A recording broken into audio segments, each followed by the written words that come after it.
नमस्कार, मेजवानी घरची चवमध्ये आपलं एकदा पुन्हा स्वागत.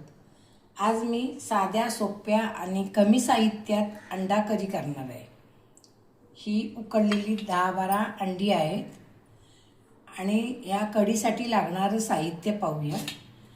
हे अर्धी वाटी मी भाजून सुकं खोबरं घेतलेलं आहे, कोथिंबीर थोडीशी, लसूण आणि घरचा होममेड मसाला आणि चवीनुसार मीठ आणि फोडणीसाठी आपल्याला तेल लागणार आहे. तर प्रथम आपण खोबरं, लसूण आणि कोथिंबीर वाटण करून घेऊया. हे बघा, आता आपलं वाटण तयार झालेलं आहे. हे असं बारीक वाटण करून घेतलेलं आहे. आता मी पातेल्यामध्ये तेल घातलेलं आहे. आता आपण हे तेलामध्ये परतून घेऊया.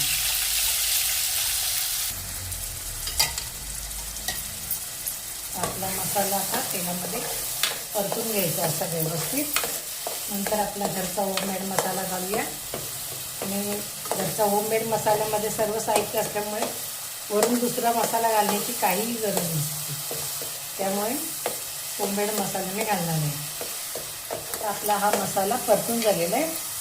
तर हा आपला घरचा होममेड मसाला घालूया. आणि ह्याच्यामध्ये मी 4 चमचे मसाला घेतलेला आहे. आपल्याला चवीनुसार, तिखटानुसार आपल्याला मसाला घ्यायचा आहे. जितकं आपल्याला तिखट हवं त्या प्रमाणात आपण तिखट घालणार आहोत. लाल जरी दिसलं असलं तरी ही बेडगी मिरची आहे आणि लाल कलरच्या मिरच्या आहेत अशा. त्याच्यामुळे हे जास्त तिखट होत नाही आणि ह्याच्यात सर्व साहित्य असल्यामुळे जास्त वाटतो मसाला. मसाला आपला मिक्स झाला व्यवस्थित. तर आपण याच्यामध्ये पाणी घालूया. आपल्याला रस्सा ज्या प्रमाणात करायचा आहे त्या प्रमाणात पाणी घालून घेऊया. वाटणाचं पाणी आपण घातलेलं आहे.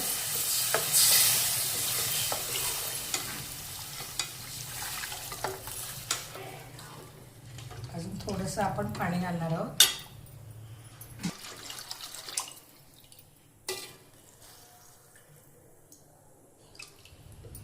त्याला उकळी येऊन द्यायची. जरा मीठ घालू आपण. चवीनुसार आपण मीठ घालणार आहोत.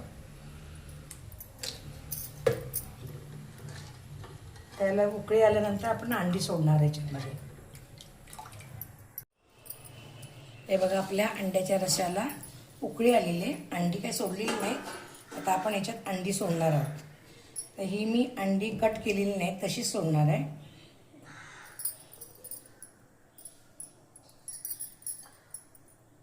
हे बघा, आपला अंड्याचा रस्सा कसा भारी दिसतोय. अंडा करी.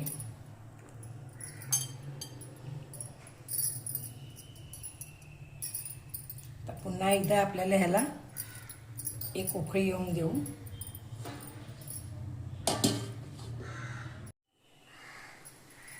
हे बघा, आपला अंडा करीला उकळी आलेली आहे. आता तुम्हाला मी दाखवते. मी गॅस बंद केलेला आहे.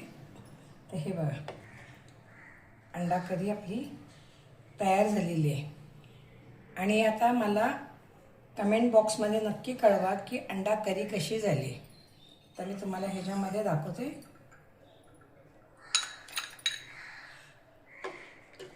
साधी, सोपी आणि कमी साहित्यात आपली अंडा करी तयार झालेली आहे. आता ही कशी झाली मला नक्की कमेंट बॉक्समध्ये कळवा. धन्यवाद.